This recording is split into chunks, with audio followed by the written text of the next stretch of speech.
আশা ভরা রাস্তাতে নেমেছে রাজ পাখি খালি। Welcome to my YouTube channel Himanshu official. আজকের প্রথম একটা ব্লগ করতে চলেছি, জানি না কেমন হবে। তোমরা সবাই পাশে থেকো আর ব্লগটা পুরো দেখতে থাকো।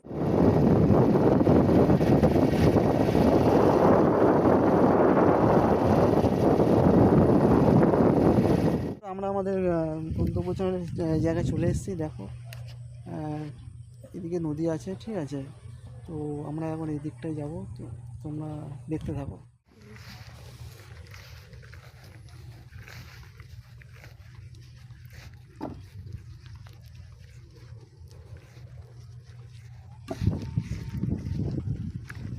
এই দেখো চারিদিকটা দেখো, কত সুন্দর ভিউ, খুব সুন্দর ভিউ। এদিকটা সুন্দর সুন্দর গাছপালা,